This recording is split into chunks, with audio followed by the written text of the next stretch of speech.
hear somebody out there, but I think it's one of the other veteran guys. Here's kind of this smeary, disgusting, doesn't even look that bad on video, but in real life, boy, it looks like urine mold or something is growing here. And this is just like in the space of a day or something. I don't think it was here. I got a message there. Lottery fever.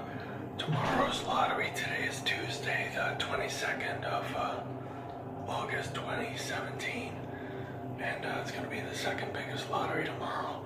It's going to be 700 million so far. This is that bathroom that faces downtown with the smear. Half a block from the Hilton and just a couple of blocks from Union Square. Here, let me see if this, I don't know if there's enough sanitizer here to try to clean this mess over there.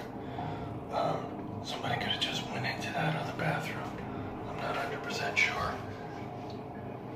It sounds like there's too much activity out there. I wanted to show you also, they have these pylon kind of things. When they mop the floor, they leave them up for hours and hours and hours, and I believe that's a fire safety violation, especially in a population. Again, one of my neighbors has glaucoma in his late 70s, and he can barely see, so for him not to trip on those and slip and kill himself is really asking for a lot. Here, let's see if these motion detectors are still descending people into pitch black after 15 seconds or so. Yeah. So I guess somebody was using some sink or shower somewhere. Usually the one that's right next door is much louder than that. So I don't know how all these sounds work over here. Here's that fire detector thing that you've seen in different bathrooms, and you could say this is one of the ones where it's close to the wall, and I guess here's that stopper there. So I guess I'm gonna have to clean this mess at the bottom here, unless I want to drop my trousers right into that gook, which of course I don't. This was in there also, and I better see if it flushes. Thank God for little miracles. This is the one that had feces in it yesterday and would not flush. I walked past the other one because the person who lives right next to that bathroom was coming out of there. And they need to do what they can in every building in America and every apartment house in America. If they're going to have some kind of Mickey Mouse setup like this where there's only 2 bathrooms for 30 residents per floor. Sounds like one of the thugs out there. And they usually mouth off freely. And they could care less who's listening or how much noise they're making, or if it echoes all over the place, which it does. And if you ever confronted them about it, you know, then the polite option for them would be going, oh, I didn't know and I didn't realize and all that. But the impolite one would be maybe trying to kill you again. It's pretty certain, you know, from looking at people. Did a great presentation by David Hegelman last night on the brain that I referenced in a different video in a slightly different vein.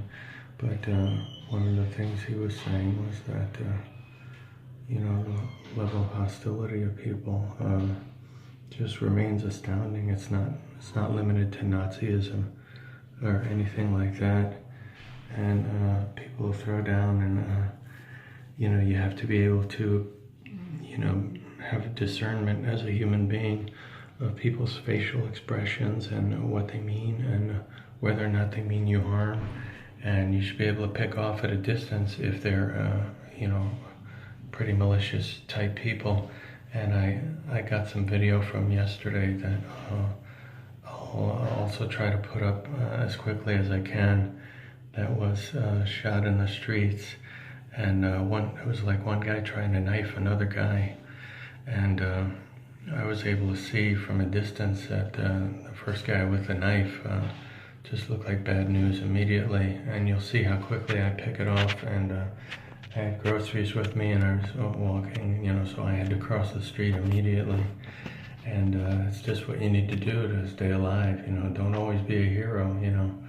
I'm a veteran, of the military, and I'm telling you that. Please take my word for it. Don't be a hero just for nothing. Just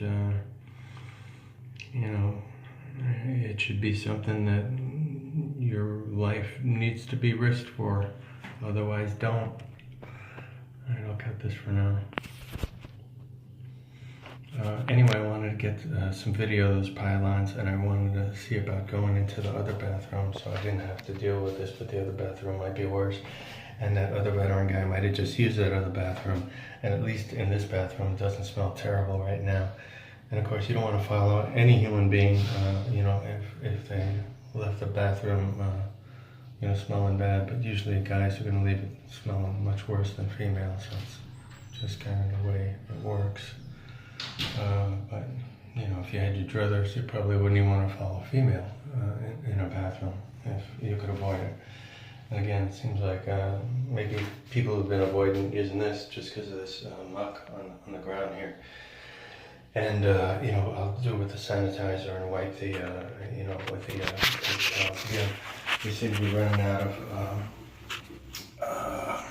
toilet paper there, and I guess it's not a mandate of any kind to have all 4 of these full.